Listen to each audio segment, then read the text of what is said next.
high holiday of Christmas. Very grateful for a lot of things this year, and one of them was to be able to actually go and re-engage in the live music experience with my brothers and sisters in commune. I was very selective about the shows that I wanted to go see because I knew that I required serious healing after many, many months of being on the sidelines or watching streamed broadcasts. And I had a chance to see my favorite band, which is Circles Around the Sun, with their newest member, who is my next guest, and really he just fit in so well. And as I've gotten to know more about him and sort of his versatility and sort of his humbleness and sort of the ordained nature of his path, it makes me very grateful this year that I continue to come across people who are willing to take chances and be vulnerable, put themselves out there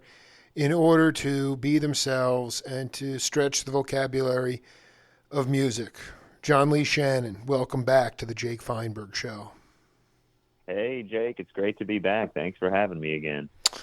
You know, man, it's great to have you, brother. I just wanted to ask you about, and you don't have to give anything away, but can you tell me if there's any tour plans in January for Circles? I mean, the only thing I've seen advertised is like a Bob Weir tour, and that's cool. I mean, I don't mind that, like big name people are going to be able to fill venues and they're going to meet some bottom line. But I mean, dude, this year, I'm telling you, I'm writing this manifesto for the new year, and it's just like, dude, it's all about the cats this year. Not just your band, but it's just about the musicians. Like, sell out for the musicians, man, regardless of, because we have to live with this, man. This is not going away. None of this is going to go away. And most of it is psychic trauma. Anyway, is there something on the horizon that I can hold on to with John Lee and Circles? Yes. Well, I probably shouldn't go into too much detail. Don't do it. Just say yeah. It can be yes or no. But I mean, I want to know something's around the corner because it's just so. I don't know. You did. Go ahead. Yeah. No, I really do, especially this past week. But yes, let me reassure you. There's plenty on the horizon, and I think great. that things will start being announced relatively soon, like in the next couple weeks maybe. But yeah, springtime is going to be big. Not a lot till then, but yeah. Okay, well, no, I mean, because you're going. Are you guys going to Mexico? Yeah, that's really the only gig on the books right now. That's happening. But yeah, that's at the end of January. It's right. The last week of January, and we're going down to Cancun, and we're playing with as a part of the Panic in La Playa with Widespread Panic, which will be amazing. I can't wait. Are you? By the way, if you're taking a bus down there, if you're coming through Tucson, man, you got. I'm sort of waiting for Circles to get to Arizona. Like, I mean, I'll go on the road, obviously, but when we just get, there's something. There's not a good. I mean, there's a great vibe in this state, but we can't seem. It's not just you guys. We just cannot seem to get bands into Arizona. It's very frustrating, man. It's like, there's. I believe it. Are you taking the bus over the border, or are you flying over there to Mexico? No, we're just flying in because it's just the one thing. But that being said, I know that the last time I talked to everybody, there's plans to get down into that area because I think in the entire existence of Circles Around the Sun, the only time they've really played the Southwest at all is like maybe Austin. Like once, exactly, dude. No, dude, I'm telling you, bro. Like they did. I think Houston, maybe, but that's not. I mean, that's Texas. Texas is a whole different deal. I mean, New Mexico, Arizona. You guys have done Colorado and Utah. I mean, you've done Utah. How do we not get? Like Boise. Like it's like Tucson. Like we're pretty hip, man. Like Flag. I mean, Flag is kind of far, but we need John Lee Shannon in Circle. I really just feel, and I want to say this. I really, at this point, I feel very blessed to be in a position that I'm in, but I also recognize, like, the community that I have gotten close with, like I just want people to sell out for you guys. I mean, it's so bizarre because of the the understanding that and the need for there's a lot of teachers. I talked to some teachers, for instance, who are doing, they're not musicians, but they're like, the pandemic actually hasn't been that bad because I've been able to connect with so many students all over the world that I never would be able to otherwise, or take classes Yeah, from teachers. And I guess that's cool, but music, this is not like the Bubble Boy. Like, this is not to be done in some sort of like vacuum. Like, it's it's time to rage again. I know. And I know, and I just don't know, and I just wonder.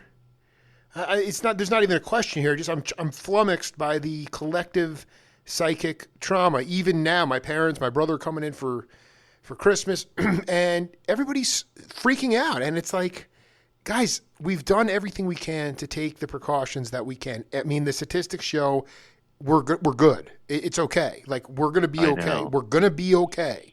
We can keep moving forward, and yet I mean, my daughter's been playing with kids unmasked since the beginning of the pandemic. I don't, I'm not a scientist. I mean, I know we want to have finality and everything and have closure. There is no closure. I just wanted you to talk to people about sitting in the mess, learning to sit in the mess as a musician, feeling like, oh my God, the wall, I have no control. But then ultimately, the sky's part. Can you talk about how you deal with that equilibrium? Because as a patron, it's just frustrating to me that like Circles isn't going to be doing like a 7-day run in Colorado starting in January, you know? Yeah, I know. Well, yeah, I know exactly what you mean. And fortunately, for Circles at the very least, there was nothing on the books that would potentially be canceled or affected by everything that's going on. But even still, when all this started happening last week, which is when it really Yeah. started to come down here in New York, just literally last Wednesday, it was like things changed overnight. But even with that, the first thought that crossed my mind was, oh my God, I hope Mexico doesn't get canceled. And then, I thought about it a little longer and I was like, that's not going to happen. But it is that, initial reaction to all this where your first thought is just, oh my God, here we go I again. know, But, dude. it's been really tough for sure. And it's also hard because for me, I am right there with everyone else. It's been hard to deal with, and no one wants to go through 2020 all over again, and we're all scared. And most importantly, everybody wants to stay healthy and make sure that they're not responsible for anyone else getting sick. But I just think that my own experience in the last couple of weeks has been we all got to a point where it really felt like things were sort of back to normal, more or less, and that we'd all sort of accepted the long-term nature of what we're dealing with, and that we were just all sort of, moving ahead and trying to be, responsible. But then I think what happened, at least here in New York, is, just last week I had so many friends test positive. I mean, it seems like everyone in New York City tested positive for That's COVID in insane. the That last is, week. I will say that's the tripped out part. How does that Well, even happen, man? I mean, it's insane. it's because I could tell you Yeah. why, and it's because, speaking for myself, last weekend, not this past weekend, but the weekend before that, the weekend of the 11th, uh, I had a friend who was throwing a party for his restaurant that was about to close. Another COVID casualty. Oh, But I have some friends that own a that's the other part restaurant, of it. and Yeah. Yeah. they Go were ahead. deciding to close it down, and it wasn't the saddest thing in the world. But they had a little get together, and it was the typical thing. It's New York. Everybody's vaccinated. Everybody had to show vaccine to get in and all that stuff. But nonetheless, we went out and we were in this place and we were around friends and everybody's unmasked and more or less just carrying on like you normally would, with the knowledge that everybody was vaccinated and that everybody was being responsible and whatever. But then a few days later, the text messages start up. Hey, so and so, my friend that I was with a day before I went to that party tested positive, so I'm getting tested. You should get tested. And just one by one, it's everybody is texting saying, "Oh, I just tested positive," and amazingly, I didn't. So I don't know how I Dude, managed you to are the avoid all that. superhuman cat, man. No, I know. Yeah, No, I know. but it literally went from Monday of last week. I went to get a COVID test, and it was a 5-person line and a 15-minute wait.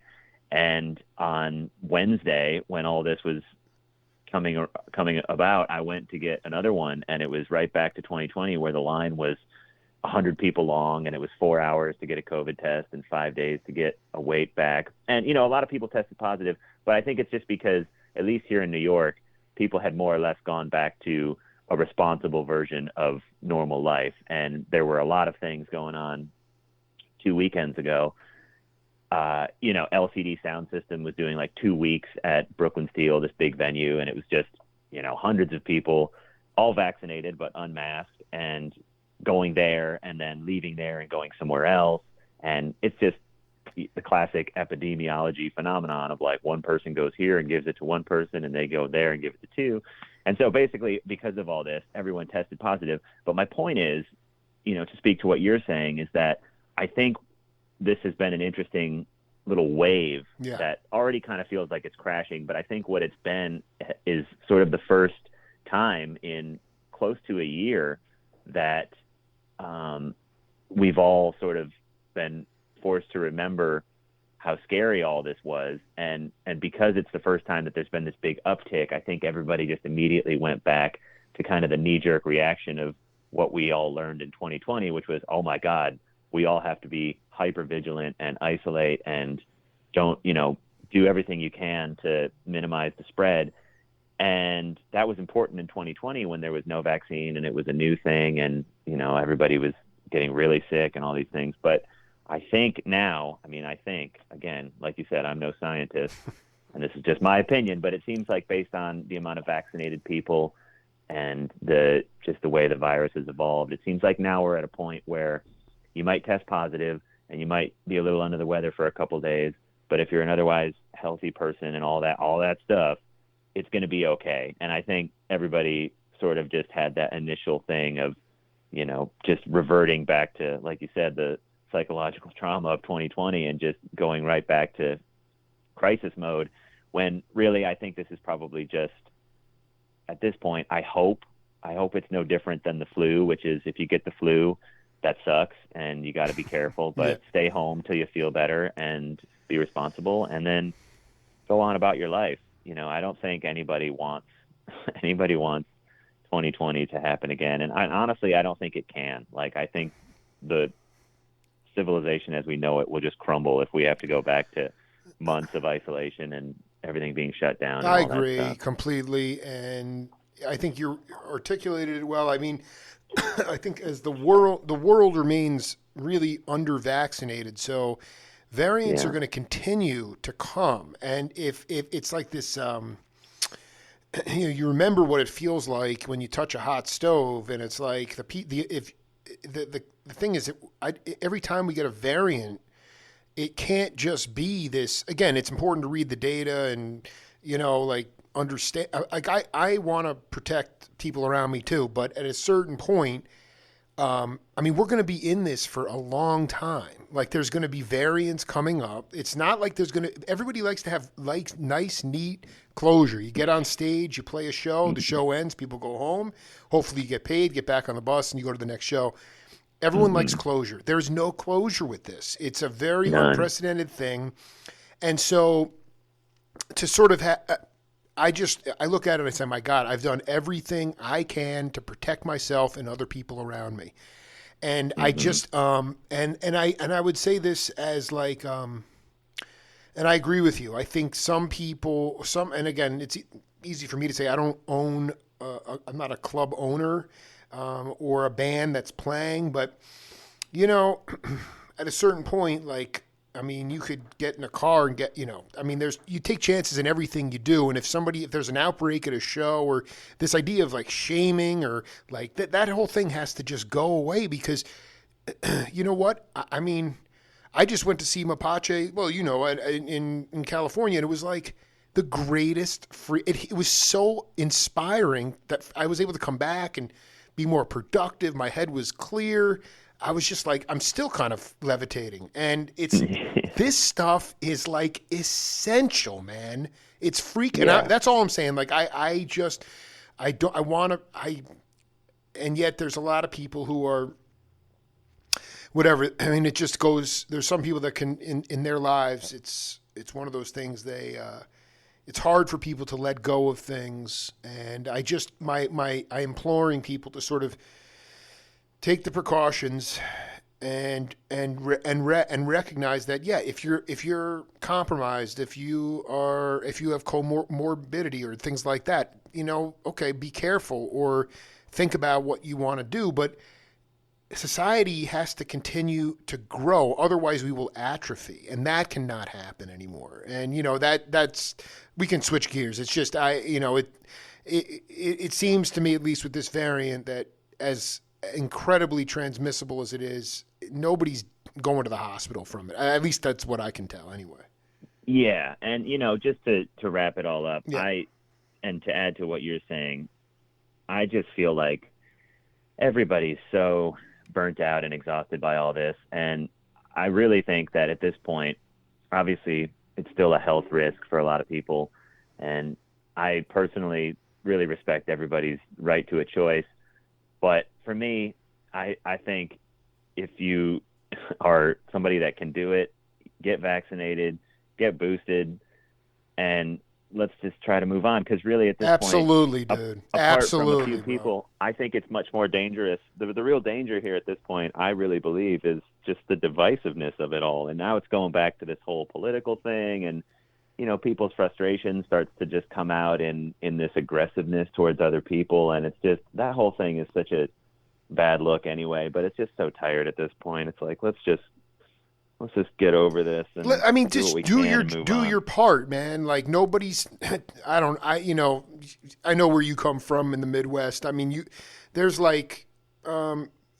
Well, the underlying part of it is that there's just a lot of suffering going on outside of the pandemic as well, economic suffering and things like that. But I mean, I am excited to see the Circles Around the Sun schedules. Hopefully, we playing like 30 shows in 31 days, just going coast to coast, man. Because God, man, we really need Circles back. And but we Yeah. have we have a game on this program, John Lee Shannon, called Name That Voice. I don't expect you to know who it is, but just pay attention to the content, and we'll come back and break it down. All right, sounds good. Well, I don't think that compassion was an issue at that time for that transition, that recovery. There was a split. There was a polarity that came to the surface of the experience itself. And the polarity was the past, when that tumor did exist. And now, at that time, from this point, it still is the past, but then it wasn't the past. It was a change. And I saw a total difference between what was beginning to emerge and what existed prior to the event that caused the transition. And what was beginning to emerge had certain faults in itself. And one of the strongest of them was the lack of retainment, the lack of memory. Mm-hmm.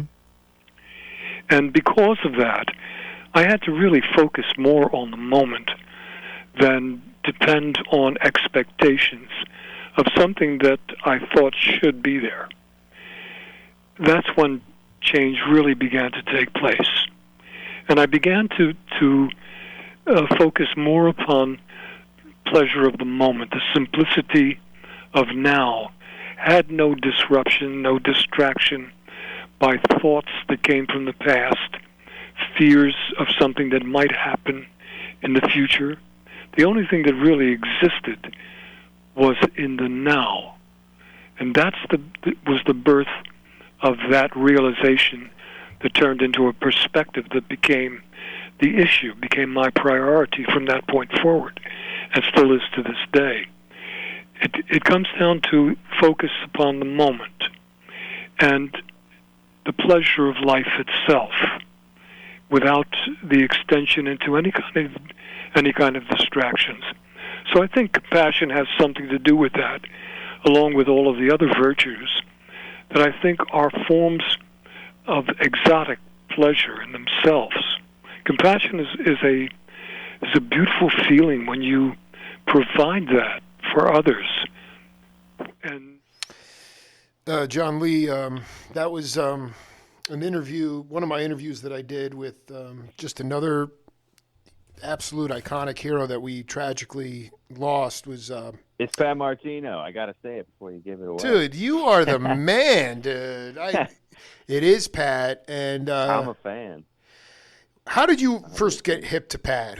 I mean, for me, he was actually my intro. Someone gave me this CD Desperado, which is like this very fierce, electric, sort of nasty jazz album, and I was like, I thought all jazz was like that, like he was playing with like a machine gun, and it totally got me into jazz. How did you get hip to Pat originally?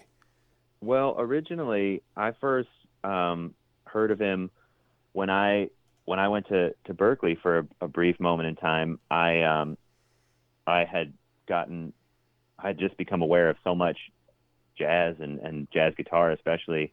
It was something that I was really just getting into after being there for a few months. And somebody gave me a copy of El Hombre. Oh my, yeah. See, you're pronouncing it. I always say El Hombre. El Hombre. Yeah. El Oh my Hombre. dude, Maybe with Trudy that's it. Pitts, man, that organ stuff is ridiculous. Yeah, but honestly, I was into it, but it was so far over my head. It was. Okay, now can you just explain why? I mean, without getting too deep in the weeds, like, you're pretty badass. Like, why was it over your head? I'm always curious about this stuff. Yeah, that's tough to say. I think it was just I didn't. Well, first of all, I wasn't as developed of a musician as maybe I am now, although that's not saying much. But I didn't really understand what was going on. The thing that appealed to me the most about it was probably just like the athleticism, of his playing. Right. And just the power of it. The attack, yeah. Really just the aesthetic of it was just crazy to me, and it was great. But those things, it's kind of easy come, easy go. So I was really into it, but I just couldn't understand what was happening musically, and I didn't really even understand the depth of what was going on improvisationally and all that stuff. So it really was kind of too much for me to handle. And so I knew who he was, but it really wasn't until probably 9 or 10 years later I sort of started to revisit a lot of that stuff, and I got really into him for a few years, and I actually saw him. I'm so grateful to say that I did, but I actually saw him a few times here in the city, and this was like, early 2010s. Sure. So he was really. He still sounded amazing. No, he was burning away up through. He got really sick like 3 years ago. He was on fire when you saw him. Yeah, he was killing. It was. I saw him at the only downside it was in New York, so it was at some of these jazz clubs that real uptight. Yeah, I did. No, it sucks. They're kind of cheesy. Yeah. But it was still dude, great. It's so not my. Yeah, no, they're so rigid in there. But I dig. Yeah, I saw him at the Iridium, and it was an organ trio, and it was insane. And then I saw him not long after that, and this was really the best. I saw him at, I think it was the Blue Note, but it was amazing because it was Pat Martino, and it was a co-bill with it was Pat Martino and his trio, and then the opener that night, I think they alternated, but the opener that night was a guitar duo with a guy named Vic Juris. Oh yeah, who I'm not sure. Oh, nasty player. Yeah. Yeah, who also sadly passed away recently, but he was a New York guy. I think I know yeah. that? Okay, yeah, no, badass dude, Vic Juris. It was really sudden. Yeah, he actually was a big teacher, in the last 20 years or so, and I never met him or had the opportunity to study with him, but a lot of guys that I know, I think like Scott Metzger and a lot of New York dudes had a really close relationship with him as a teacher. But who was the duo? It was him and who? It was him and Larry Coryell. Oh, dude! I mean, Larry, man, he's been. I mean, I just sent a message to his wife because, I mean, I've been listening to, dude. I gotta send you this. I mean, I driving back from California. Larry had a band called the 11th House, and there's dude. Now the records. I've never gotten off on the records, but there's a live show I'm listening to from the Jazz Workshop, and it is melting my brain, dude. It's insane. Oh, I gotta check that Randy, out. I'll send it. Dude, Randy Brecker is playing the wah pedal on the trumpet the entire time, and Alphonse Mouzon, man. I mean, anyway, Larry is in my. He is just one of. I look back on it now, and I know he had his own demons, but he wanted the Dylan gig. Mike Bloomfield got the job. He was with Chico Hamilton. The guy's originally from Galveston, Texas. And was in the first jazz rock group called the Free Spirits with Jim Pepper and Bob Moses. I mean, that is about the coolest bill I could ever possibly imagine. I mean, that would have blown me away. He's so amazing. And I mean, when I saw him, I knew he was the man, but I actually developed a much deeper appreciation for him just in the last few years because Zephaniah O'Hora. I got to send him a Christmas present. I love that guy. You got to do it. I love it. His older brother, Zachariah, is an amazing guy, and he's actually an illustrator. He is a children's book illustrator, and he's really successful in that. But he's also just a great music lover, and he has amazing taste and knows a lot of stuff. And he's turned me on to a lot of stuff. But he is a huge Larry Coryell fan, and he hit me to a couple Coryell records. Well, as an aside, I need to know which records you got hip to. But go ahead. Yeah. One of his favorite factoids is the Larry Coryell solo on I think it's called "The Pusher." It's a Chico Hamilton tune. Absolutely. But his solo on that is sort of very obviously the inspiration for Mick Taylor's solo on "Can't You Hear Me Knockin'?" Wow. It's almost a direct quote, and the Coryell thing is a few years, well, maybe not a few years, but it predates it. But he did. I'm telling you, exactly. Garen, that's unbelievable. Dude, you're dropping knowledge, man. Well, okay, but that's by way of Zach. But one record that he turned me on to, which I love, it's so great, is called Fairyland. Do you know that one? Dude, I interviewed Chuck Rainey for the 5th time 3 days ago, and we're talking about that record with Bernard Purdy. It's insane. It's insane. I mean, that first track on there, I can't remember what Soul's Dirge is so killer. I'm going to mail you. I got to get your address. This show from the Jazz Workshop. So Mike Mandel is blind. He's on synthesizers, and then there's a bass player from Buzzy Linhart's band, and then Brecker, Larry, and Alphonse Mouzon, and it's, they are playing tight, 6 or 7 minute tunes. They are absolutely burning. It's not like, because Mahavishnu was going on at that time, and they could get into I was talking to Randy about the 11th House because he was in it, and they'd get into raga stuff, interesting with circles too, because circles will go 10, 12, 15-minute songs, but this is just this is raw, and I just love his demeanor, and it is really a full spectrum of music. It's not a bop purist kind of thing. It's just it's mind melting, and it's just and he's been in my mind a lot. I guess I don't even know. I did a couple interviews with him, and he's such a beautiful guy. But I just want to go back to the Pat quote, because when you got all the material for Circles, or it could have been any other venture, I kind of want you to just talk to other cats. I have a tendency to do 5 things at once, and none of them get done very well. Maybe I'll get one thing done great, right? Part of it's just ADHD or whatever, distraction. But when he talks about in the moment, to me, like when you're given a task, and I'm not even talking about going on tour. I'm talking about like when you get the music. I'm pretty sure you got it pretty. You didn't have a whole lot of time to shed on it, but I'm trying to figure out how you have learned over time, even amidst pressure, your own psychic neuroses, whatever. How you have learned to be here now.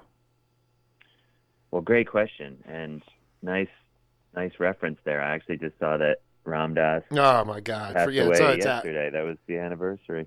It Uh, was it yesterday? I think it was Yeah, it was yesterday a or the year, day dude. before. God, dude, Ram Dass, man, dude, grist for the mill, dude. The man is just in my soul, dude. He's so amazing. Yeah, he was the best. But yeah, that's a great question. It's And I'm not it's saying you've tricky. totally conquered it. I'm just saying like how have No, I you haven't. evolved in that? Because I just think that now, I mean, I don't know, man. Like if I was John Lee, if I was like you or a musician, I'd be climbing the walls right now. You know, like if someone took the mic away from me, dude, I wouldn't be a good deal. You know, so I'm still learning. Yeah, Everyone's still. How have you tried to just be in the moment? Because like with Pat, I don't know if you saw the documentary on him, but he lost all of his memory after the brain surgery. He had a tumor, and when they did the surgery right. in 1980, he came out. People were staring at him. It was his parents. He didn't recognize them. He didn't know what all these awards were on the walls, and Yeah, yet he came. So all he couldn't focus on what he had done, or it was just or what because he didn't know how to. He didn't even remember how to play the guitar. He had to relearn everything. So he was put in the moment, and yeah, I don't know. I just look at when I see you guys play, horn especially, but you too. Like you're kind of in a place of stillness when things are really right. yeah. Well, that was a beautiful quote from Mr. Martino, Yeah, by yeah, the yeah. way, and Yeah. he's such an interesting person. I have a copy of his book actually. I'm looking at it right here on the bookshelf. It's Pat. called it's called Linear Expressions, and I think he sort of developed a lot of these ideas more later. But even in this book, it's pretty early. It's like late '80s, I think, and the ideas in there are just so interesting. But anyway, yeah, I think about that a lot, trying to be in the moment, not just musically, but in life too. And I certainly haven't mastered it by any stretch. But the one thing I do notice when it comes to being in the moment musically and just in general is that it really seems to be something that you don't really know when you're in the moment. You don't really know that you're in the moment, Right. and when you're not in the moment, you almost always know that you're not in the moment. Yeah. So and okay. Yeah. Go ahead. Yeah. and so I think the trick really is, and it's sort of what Pat was saying too, is just that you have to sort of just let go, I guess, and that's kind of the case with music and with the circles thing, and like you were saying, learning the material and that stuff. I think that's just really the one thing that you kind of learn as a musician as you go on, especially if you are lucky enough to find yourself in the right situations. But you sort of learn that when it comes to preparation and shedding tunes and learning material, that there's a sort of perfect middle ground between overdoing it and underdoing it. There's a sweet spot there where you want to be familiar enough with what's going on that it's not pulling you out of the moment because you're, stressing out about not remembering what happens next or how the song goes or whatever. But you also don't want to over prepare, because then it becomes just, it's the cliche classic thing of listening to somebody's piano recital or something. There's a reason why improvised music kind of hits differently, and it's that, I think. And so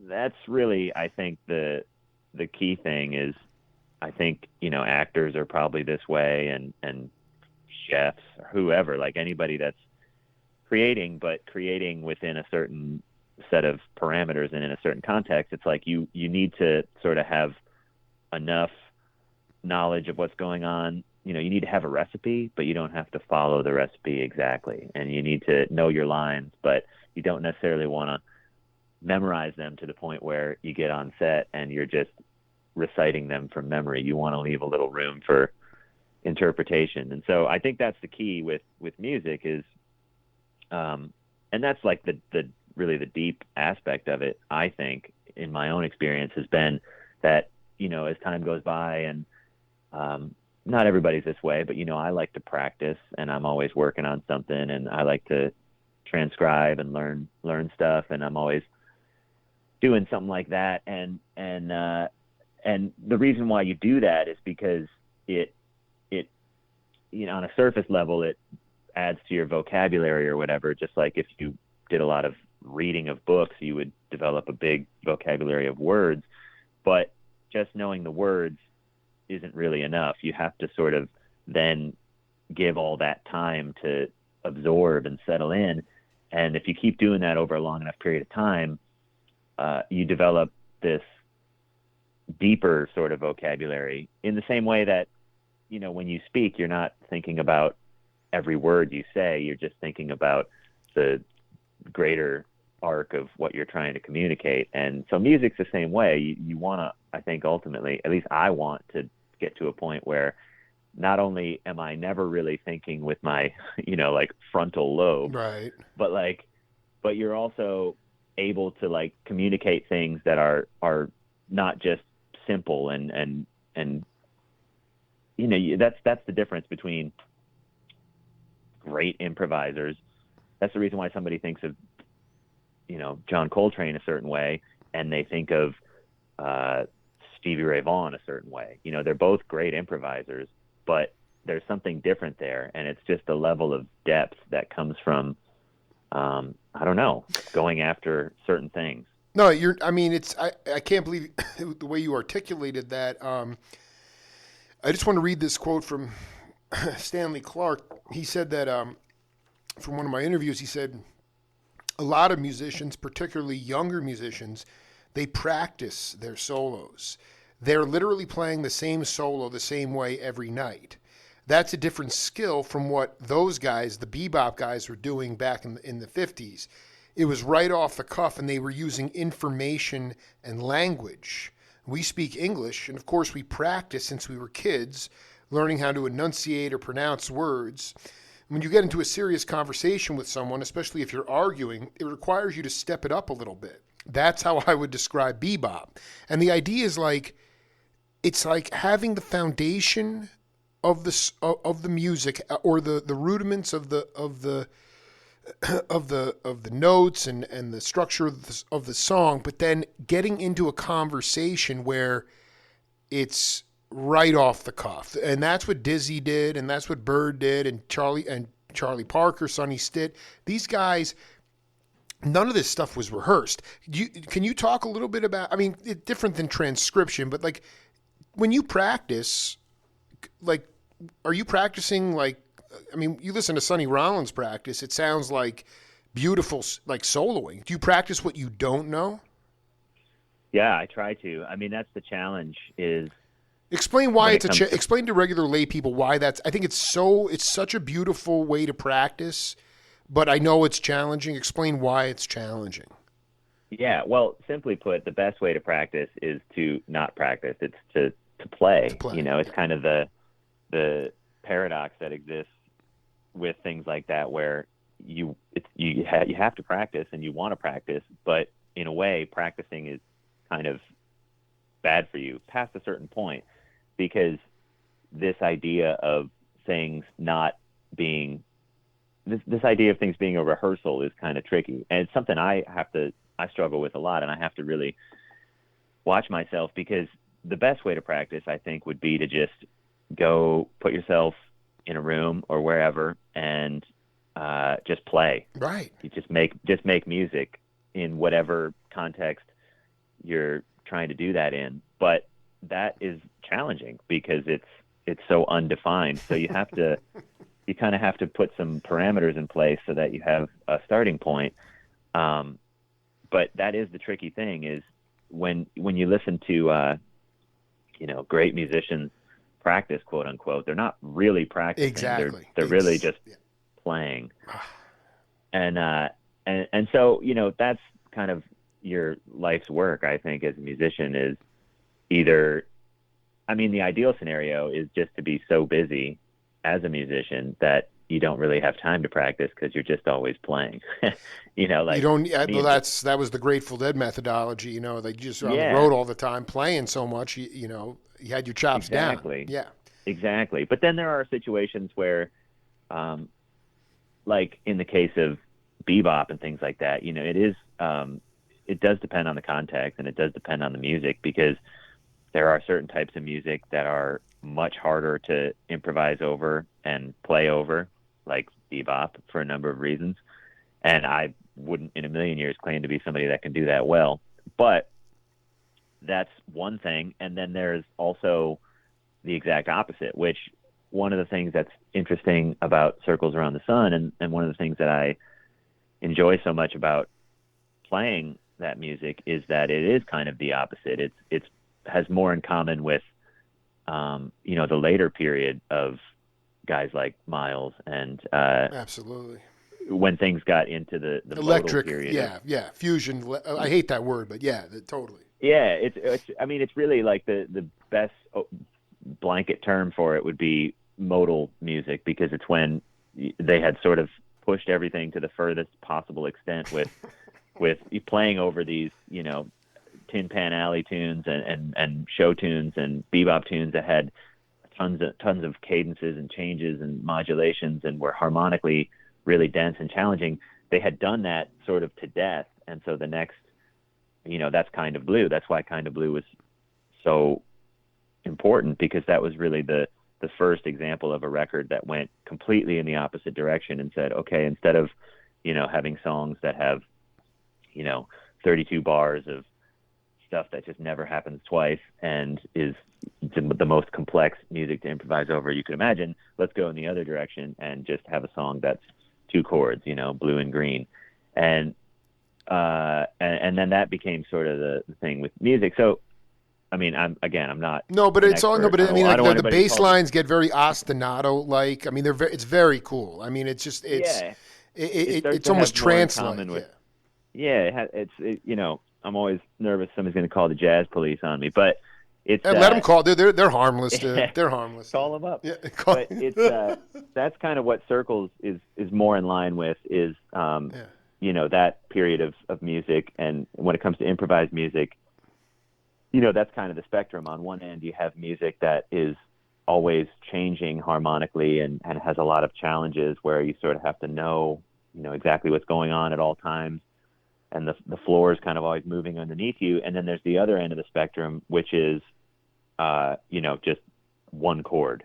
And the challenge then becomes, how do you, improvise over this and do things that are interesting on such a blank canvas? It's like the difference between, I don't know, metaphors maybe get tired sometimes, but I always think of it in terms of painting. When you go and you look at paintings in a museum, you can look at the realists and the impressionists and things like that, and there's so much detail and it's so lifelike and it's just incredible to look at. That to me, and requires a huge degree of technical skill, and that to me is more in line with things like bebop and music that's more harmonically dense. And then there's the other end of the spectrum, which is you can look at the abstract painters or the minimalists, and like you look at a Mark Rothko painting and it's basically a couple different tones of the same color, and that to me is more in line with the kind of music that Circles Around the Sun makes, or Electric Miles, things like that, later jazz, where things became more modal and kind of Eastern. That's like Indian classical music is that way. There's not a lot happening. It's more about the narrative that they can create within this sort of unchanging drone-like atmosphere or whatever. So they're both really cool, but I'm excited. It's one of the most exciting things for me, because when you listen to people that really do that well, I've been listening to a ton of Electric Miles recently, and especially the stuff with John McLaughlin is just incredible. But I got some really great. I'm going to send you not because I even listen to I mean, I know. I mean, Miles is the man. Don't get. I mean, I mean, Jake Feinberg listens to everything but Miles. But everybody was so influenced by him that in this time, man, I'm going to send you some just insanely cool stuff because I do think it's going back to Pat's quote about in the moment with the blank canvas and the sort of the cat's methodology of it. You kind of have to lose yourself. Do you find that music that you're playing with Circles lends itself on a good night for you to trying to be present in the moment, kind of almost in an unthinking way? Because to me, it's like, but I listen to.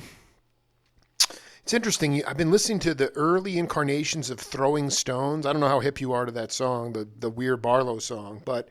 Yeah. I mean, the early live versions of it are really cool because typical Dead, I think they went in the studio and maybe rehearsed the changes a couple times, but basically they were just playing it on stage. And you hear them like ready to kind of go back into the song, but Garcia keeps pushing and pushing and pushing. And the thing what's so great about that is that it forces people to stay in the moment because they're like, I got to keep creating here. I can't go back to what I know. And that's what I want.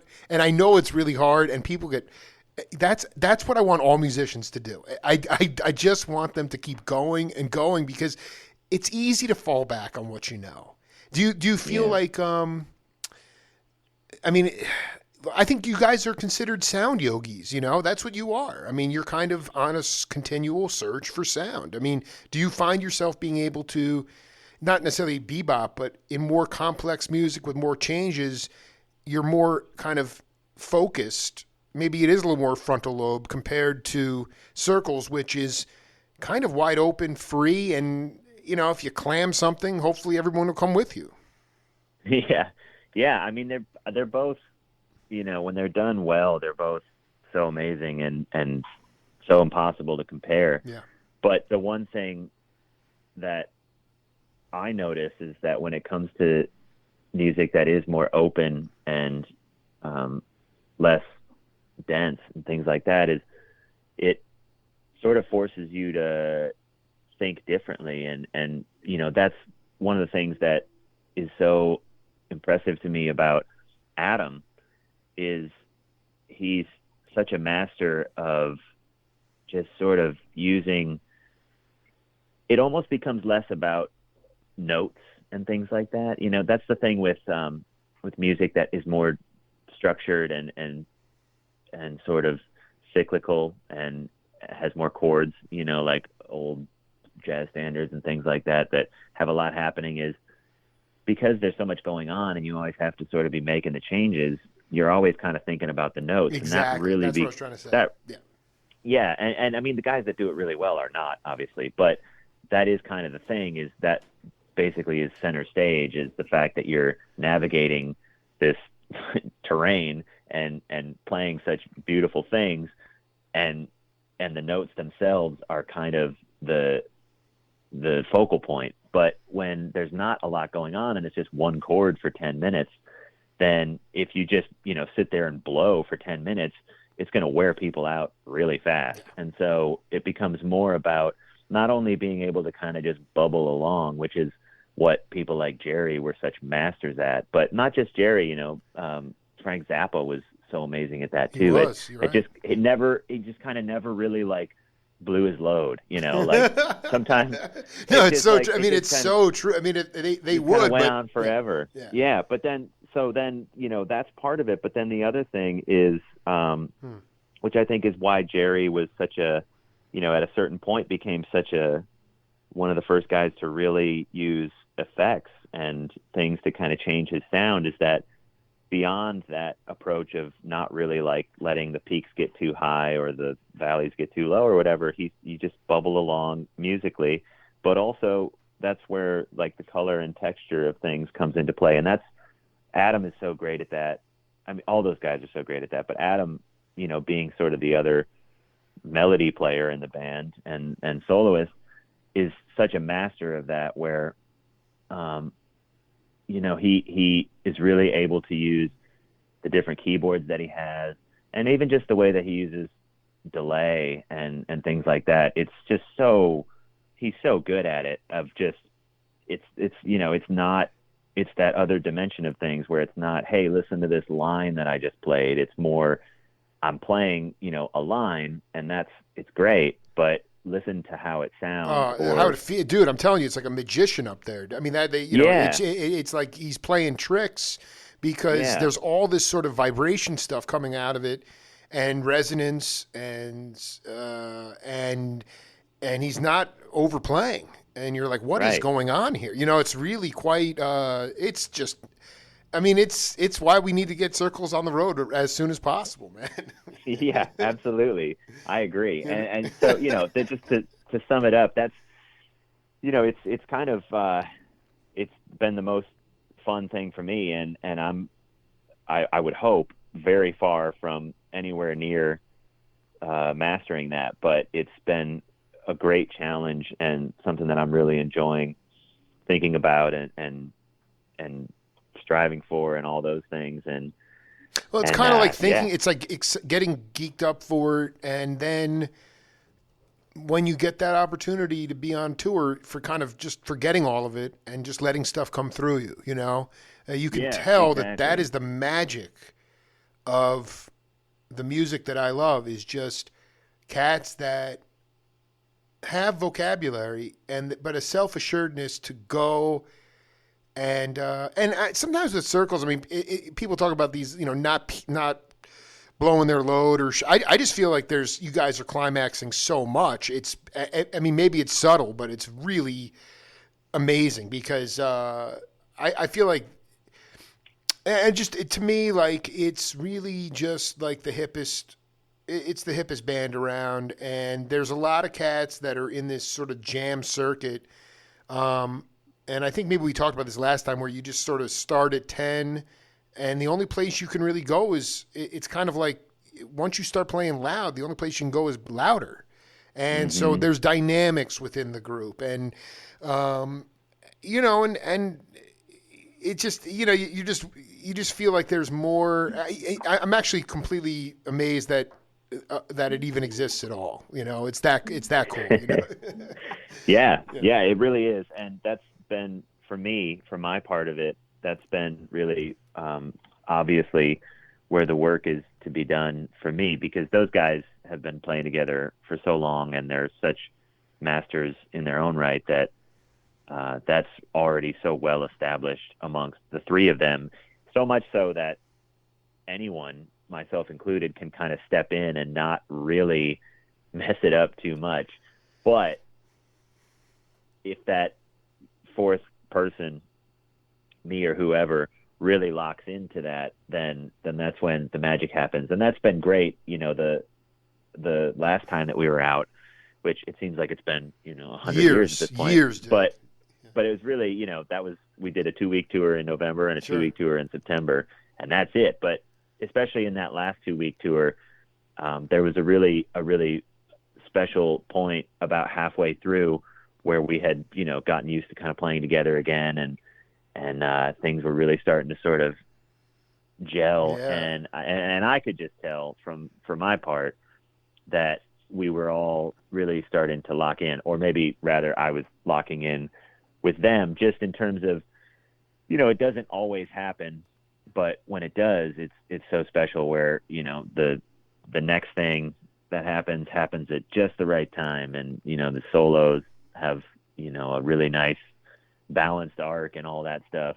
And those things happen more the more that everybody plays together. And so it's been really fun seeing that carrot on the stick get a little closer. And also just, for me, it's been a process of tweaking my gear and trying to get my sound together, and swapping certain pedals out, getting other ones, and just being able to see in sort of real time what you need and what you don't, and all that stuff. And so it's really fun, every time every time Well, we I think what you're saying is that play together. the trust and the telepathy is starting to build. And I will always be very fond of the September tour. Maybe you were a little rough around the edges, but it was raw. It was very raw, Yeah. and it was just very cool. And it was like you were sort of just, you know, the fact that it wasn't completely coherent all the time actually made it really.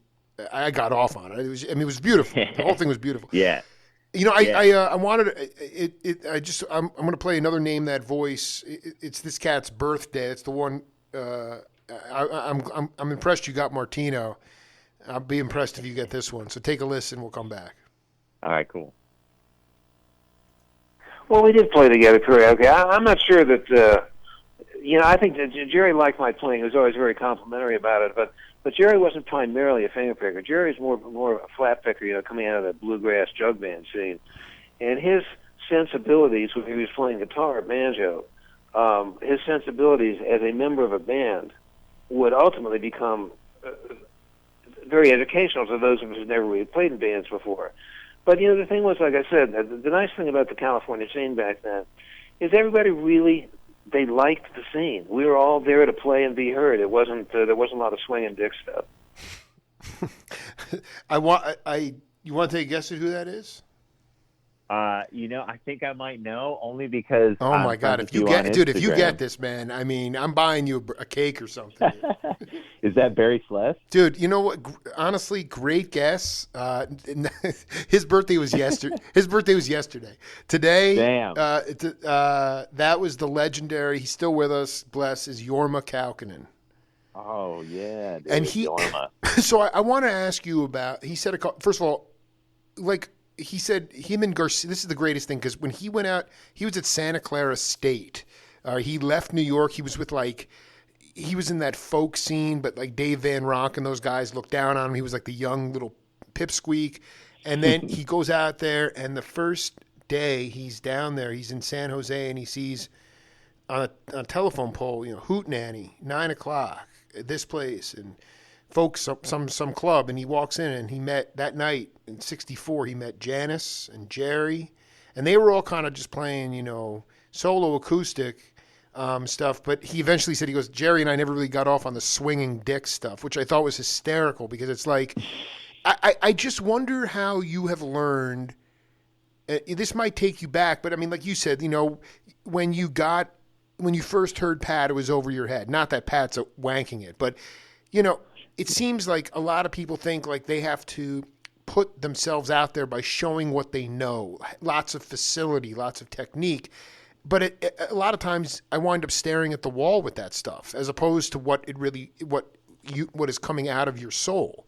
And I just kind of wanted you to talk about how you've learned to sort of tune out the noise, because I mean, dude, people are going to, I mean, as a musician, I can't even imagine it, but people are going to have chops that are going to blow your doors off, but it's about being you. It's about staying in that zone of John Lee Shannon, just being authentic and getting off and having your own individual sound. And I just wonder if there was a time, or just in general, how you've learned. And I'm really more interested in you talking to younger cats, because a lot of cats get psyched out because they're like, oh, I can never be like that person. But that's the whole problem. They're trying to comp somebody else when they should just try to be.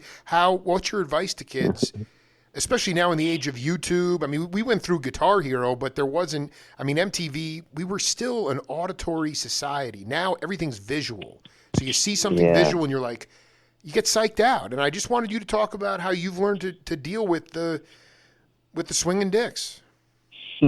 Well, you got to watch out for them. You certainly do, man. I mean, they're not really prevalent in your scene. I mean, Roy Williams, Zeph, these are all like beautiful people, and it comes out in their music, but I assume you've been exposed to what Jorma was talking about.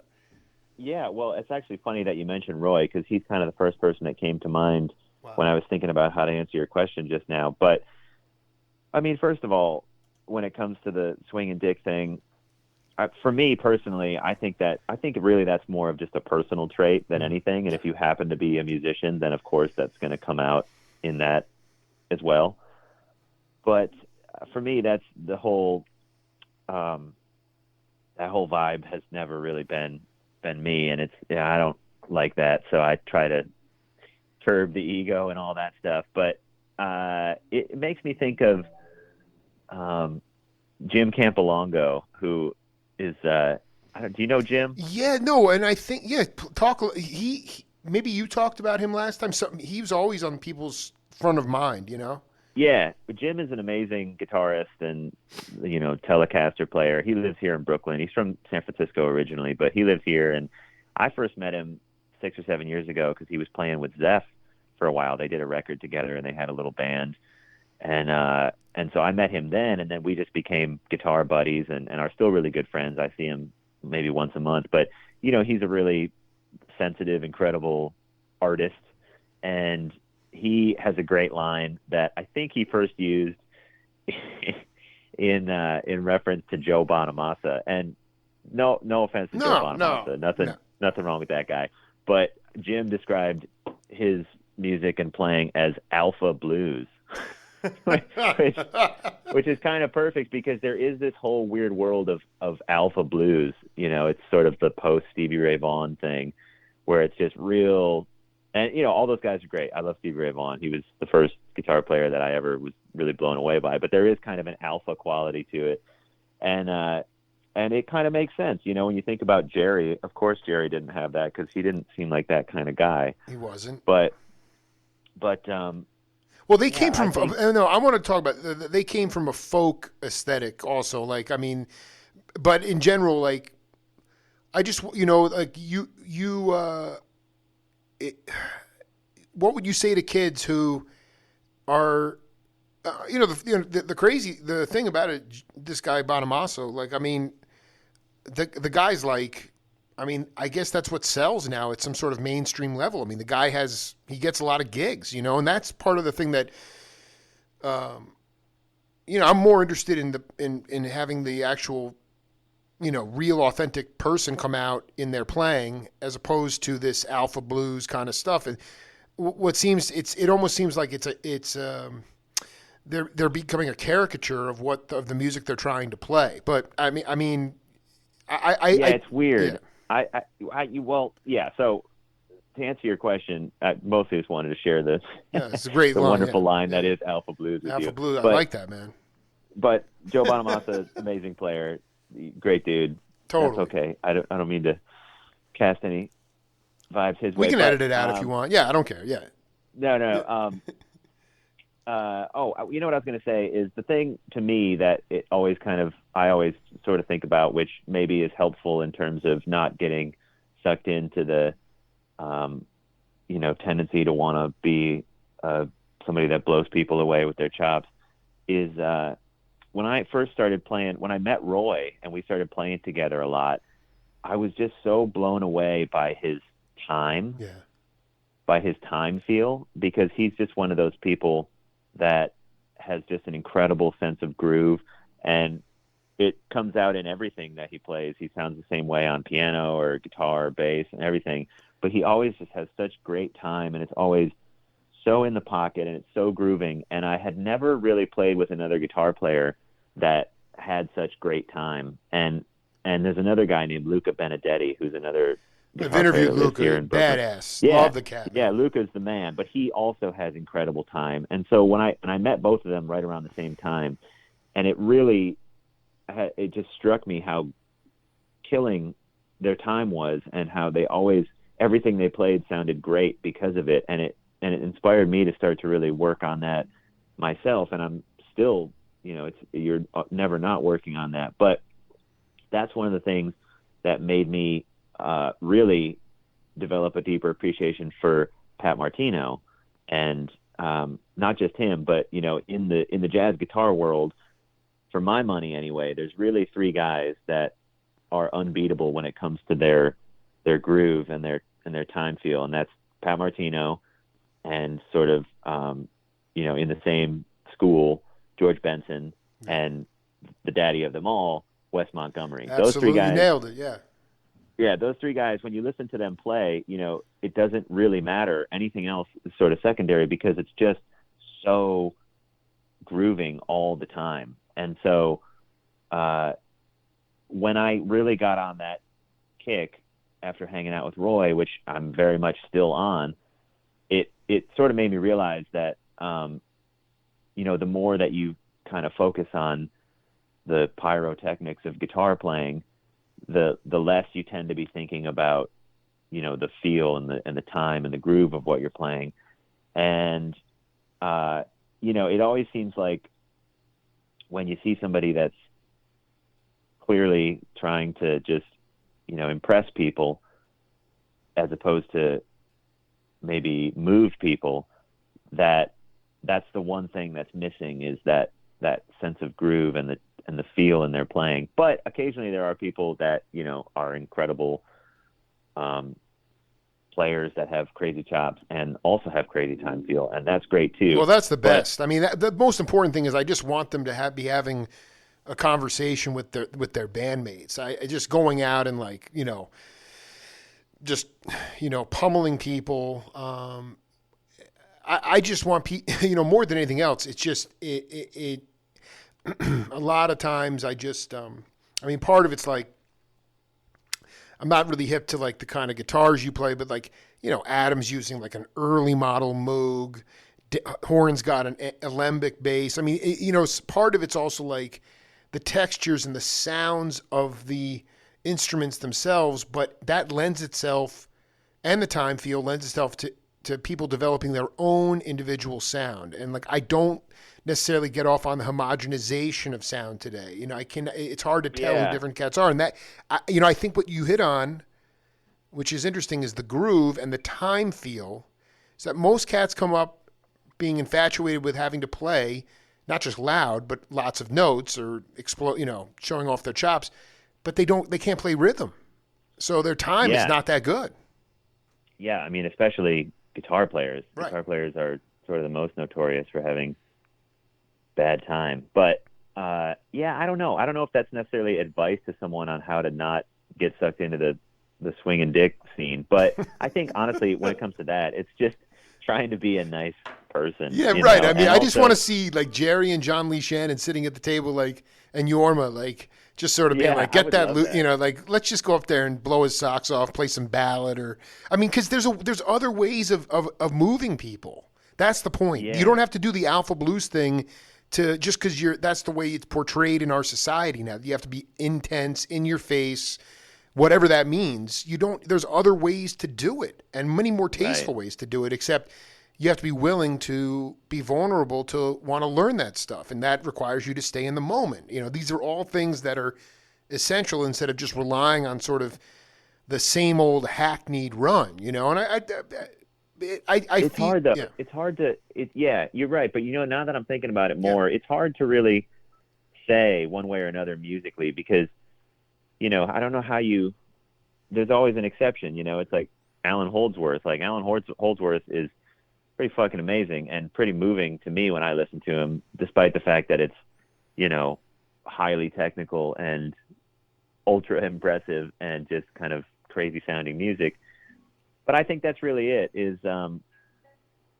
just listen to a lot of stuff and figure out what you want to do. And I sort of realized a while ago that not only is it probably not in the cards for me ever to be somebody that just has monster chops, but also that's not really what I like to listen to. I'd rather listen to Ry Cooder than I did than whatever, because those people, they have, a certain pathos and grease, and, man, grease, so much grease, humor.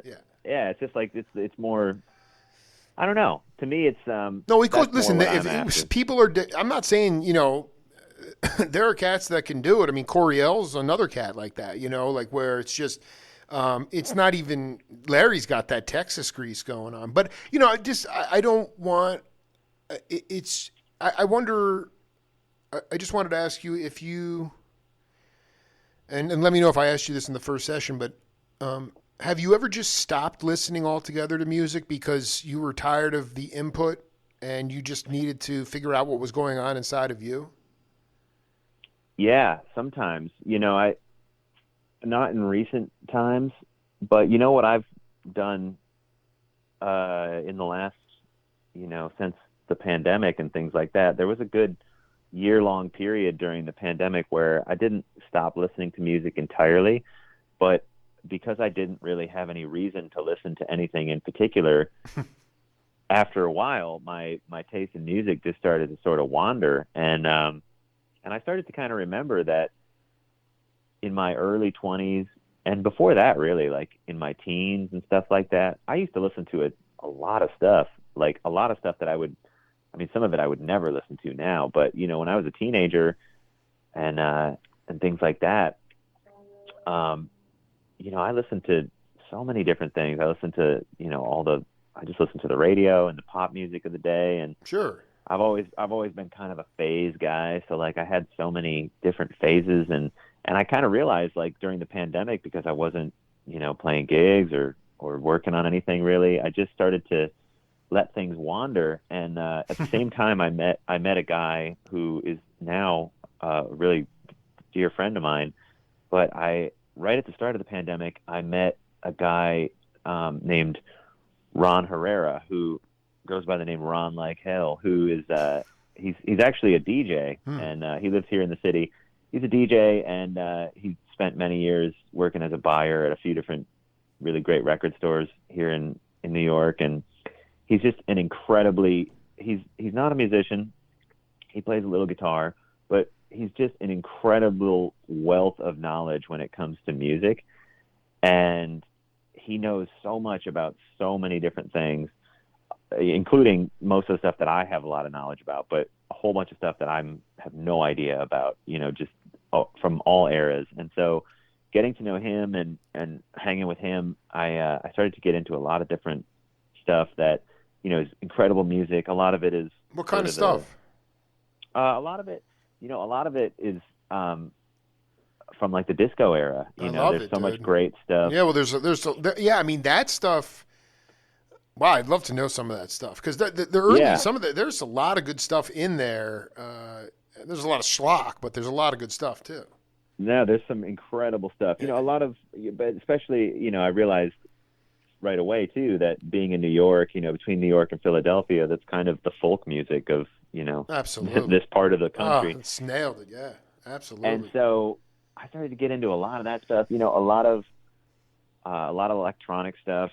A lot of German stuff, obviously Kraftwerk and Can and things like that, but a lot of more obscure stuff, just a lot of things that, are not guitar centric and really not like musician centric, which was interesting because I realized along the way that, the last part of my life, especially for years now, it's just been mostly spending time around musicians, and musicians are great, but musicians are just as guilty, myself included, of as anyone, of kind of just, being too close to the forest to see the trees. That's where right. It's like, that's right.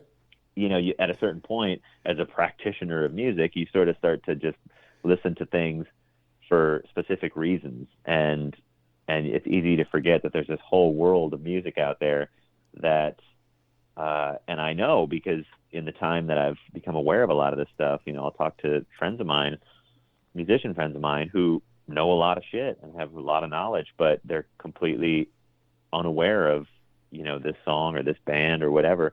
And so it was really inspiring because it was great to just listen to stuff that I hadn't heard before, but also to remember, that a lot of that music is appealing for, the simplest of reasons. It's because it grooves, and it's got a positive message, and the musicianship is great, but it's all sort of in service of the vibe. It's not about, big solos or being, is it intellectually also like, because it's not guitar centric, is it music that you can actually play along to in a different way because it's not guitar centric? Yeah. I mean, that's the beautiful thing is like, it's all music, right. So you can always boil it down and say, okay, what's going on here? But it does tend to be, even the language of it, the harmony tends to be a little different. I mean, and a lot of it's not even that obscure, like Chic, for example, like everybody knows 2 or 3 Chic songs, but Chic had a lot of fucking records, and a lot of them are really cool. And that's not even getting into the stuff that, Nile Rodgers and or Bernard Edwards produced, but there's a lot of that stuff out there. And even just, that music and a lot of disco in general, the palette, harmonically speaking, is a little different from what you hear in a lot of jazz-oriented Way music different. and things Yeah, like that. totally. Yeah. Which is cool, yeah, because you can listen to that and sort of realize like, oh, okay, there's other options out there. But mostly, it's just inspiring to appreciate music as a listener, and on a very like surface level of just this sounds good and it feels good and it's fun. It doesn't have to be any more complicated than that. John Lee Shannon, man, you're the man. I really one of the highlights of this year was being able to, really to see Circles really in a certain period of my life was absolutely essential, and actually, it was a lifeline for me, and in some ways it came back as a lifeline to certain cats like McDougal, who was cut loose by people like Chris Robinson. So it was like a beautiful, like, healing band. And then I don't know, I'm sort of just like at a point where, I'm just chomping at the bit to just push people out of their comfort zone in order. And I'm not just talking about Circles, but just a domestic touring circuit for all creative musicians. It's essential for our collective humanity. It's essential for the overall universal vibration, and it's essential to raise frequencies, in surrounding communities. And so I mean, don't put too much pressure on yourself, but I actually think that you guys have a huge responsibility. And, in this, as we move forward, music is a healing force. Albert Ayler titled that on one of his albums in like '69. But, really, it's, you have a great responsibility now, man. And I guess the only thing I wanted to say in conclusion is that I in no way am trying to bellyache or make fun of people. I know there's been a lot of loss and grief and lack of closure. The one thing I just to say is I have a lot of gratitude for the cats that I've connected with, like yourself, the kind of knowledge you guys have, the humbleness you have, and the sort of, the move towards an ordained life. I think that's the point, is that in music, it's about really stuff that's coming through you from the heavens. And at the end of the day, if you can help people in the audience walk out of there and be more even-tempered and, salvage things or continue on with their lives, that is so much, that's unquantifiable compared to the generated life of sports cars and drugs and, mansions, and which is cool, but I there's a lot of miserable, rich, really successful people out there. So I really look forward to seeing you on the bandstand, man, and much love to you and your family in the holidays. Be safe, and we'll do it again, man. Well, thanks, Jake. Likewise, it's a pleasure to know you. Privilege to talk to you again, and I can't wait to see what happens in 2022. Yo, baby, let's get it on, man. All right, I'll get you that go. Coriel show too, man. I'll send you some stuff you can get your ears around. But be cool, be safe, and we'll be in touch, man. Sounds good. I'll talk to you soon. Later, Take care. dude. Peace. Bye. Yeah. John Lee Shannon, part 2 in the books. That's it for the Jake Feinberg Show. Merry Christmas. We'll see you on the other side. Peace.